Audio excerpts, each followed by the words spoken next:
আহত হলেও সিংহের মতো লড়াই করে যাচ্ছে মধ্যপ্রাচ্যের শক্তি স্তম্ভখ্যাত ইরান। শুধু স্থল আর আকাশ পথে নয়, জলপথেও প্রতিপক্ষকে কোণঠাসা করতে কোমর বেঁধে নেমেছে আয়াতুল্লাহ খামেনির আদর্শে উজ্জীবিত ইরান। যুদ্ধের তাণ্ডবের মাঝেই বন্ধ করে দিয়েছে বিশ্বের জ্বালানি পরিবহনের গুরুত্বপূর্ণ পথ হরমুজ প্রণালী। পরবর্তী ঘোষণা না আসা পর্যন্ত এ পথ দিয়ে যাতায়াত করতে পারবে না কোনো জাহাজ।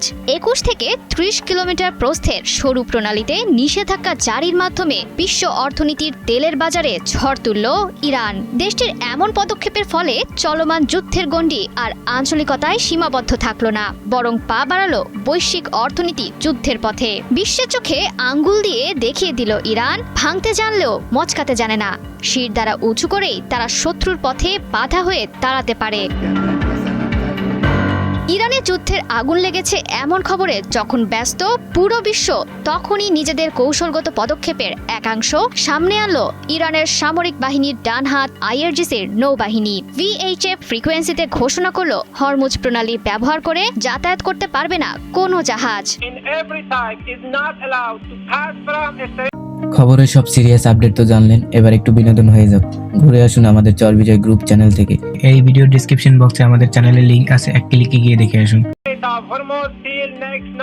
এর মাধ্যমেই থমকে গেল প্রণালীটি দিয়ে প্রতিনিয়ত যাওয়া ২০% তেল পরিবহন কার্যক্রম।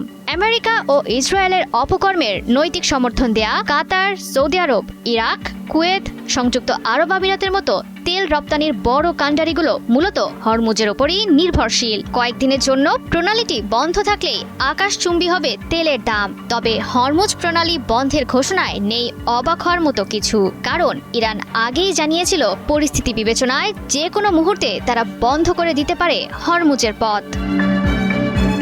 শোনা যাচ্ছে গেল শনিবার সকালে ইরানে পশ্চিমা শক্তির আঘাতের পরপরই প্রণালী দিয়ে কমে গেছে প্রায় ৭০% বাণিজ্যিক জাহাজ চলাচল। উদ্বেগ ছড়িয়ে পড়েছে আন্তর্জাতিক তেলের বাজারে। আন্তর্জাতিক বার্তা সংস্থা রয়টার্স জানায়, কয়েকটি তেল কোম্পানি ও ট্রেডিং ফার্ম স্থগিত করেছে প্রণালীটির মাধ্যমে কাঁচা তেল ও জ্বালানি সরবরাহ।